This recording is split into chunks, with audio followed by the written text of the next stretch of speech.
1090 AM, WILD, a Radio 1 station, is doing their part to measure the movement. Reverend Al Sharpton's National Action Network proudly presents Measuring the Movement, a TV1 special presentation hosted and moderated by Tom Joyner from the Tom Joyner Morning Show and Roland Martin from TV1's Washington Watch, live from New York. And now, time to measure the movement, courtesy of TV1. And a reminder, 1090 AM WILD here in Boston is the only African-American radio station that is representative of what the Reverend Al Sharpton, Tom Joyner, and Roland Martin and others are putting together to measure the movement. Hosted and moderated by Tom Joyner and Roland Martin.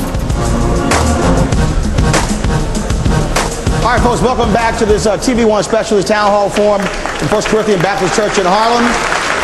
Before we went to the break, we had a question came from the web. Before we went to the break, we had a question came from the web about plots, moving folks out of their homes. Ben, you want to address that real quick? When someone hits you, you've got to hit back. And the reality is that we've been hit by bankers who have gone crazy. We are suing 15 banks right now, saying you have to change the way that you treat our people. And we're fighting in Congress so that your one home can have the same bankruptcy protection that John McCain's 6 homes have. The reality is that your one home should be protected by the courts if 6 of his 7 are protected by the courts. We've got to hit back. So how about this here also as a specific for NAACP, give folks the name of those 15 banks and tell folks, give them the option to remove the money from those banks and put them in community banks. Absolutely. All right? Right. Are those names on your website? Yes, they are. Okay, and the website? It is NAACP.org. All right, Warren Ballentine, you're doing something on your radio show where you're literally moving people to actually, when it comes to economics, depositing money in community banks or black banks. Well, you know, it's interesting. We keep talking about the government. The government is not our daddy. We need to take that position. If we target our money in black America, they would be begging us. They would be crying to us. And right now on my show, what I've done is I've asked my listeners to put money in Mechanics and Farmers Bank, which is a historically black bank. So I'm asking for a commitment from everybody in radio, TV, so one second. So we got $150,000 in there. In the deposit already. And look, in 2 weeks? In 2 weeks. And let me say something else. With this financial crisis with the home, let me say this as a bankruptcy attorney. They put us in prime lending, subprime loans when we qualify for A paper. Not only do we need to sue them, we need to educate the consumers that they're getting taken advantage of.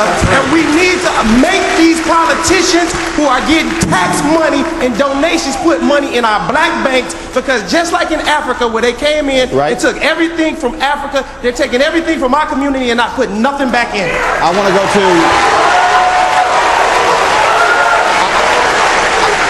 I want to deal with this issue from a small business standpoint.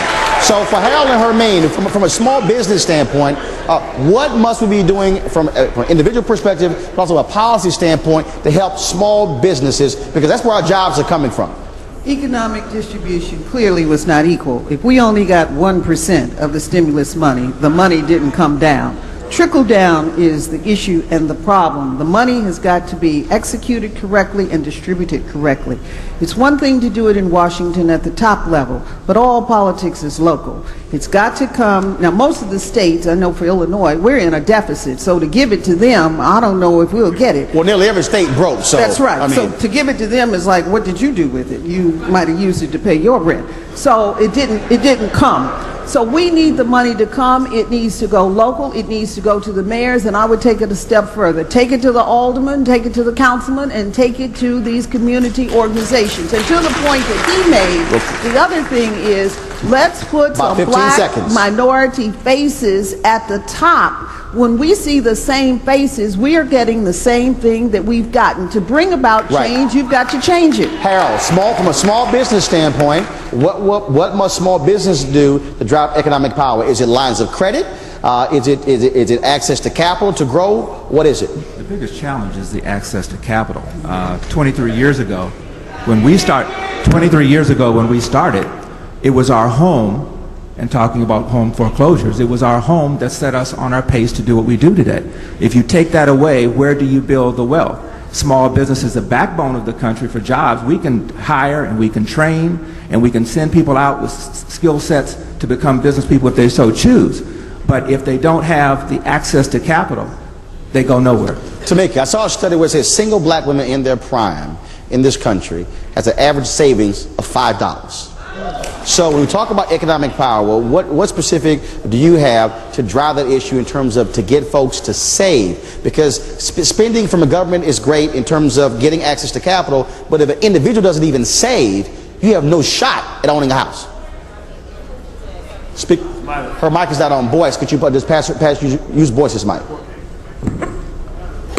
Some of the comments that have come in today that Mr. Joyner has been reading are people who, woman can't pay for her children to go to YMCA, foreclosure, all of these things. And we don't really have any real concrete things that people can do today. And that's what we need to be talking about. Economics, politics is all connected. We have to find people and build them, develop them within the community to go out and be the politicians and the folks that are in the leadership of our communities. And that's how our problems will be solved. Our people are not the ones serving us. So one of the things that we heard, in this roundup here, and again we come back with specifics. Warren, you made the point in terms of first of all, folks opening checking accounts. We talk about African Americans building wealth. Forget these payday lenders. Forget all these cash checking places, and get you an account when it comes to these small businesses. Something else that Go ahead. I said as part of what Nash actually never was going to do. We pay city, state, federal tax.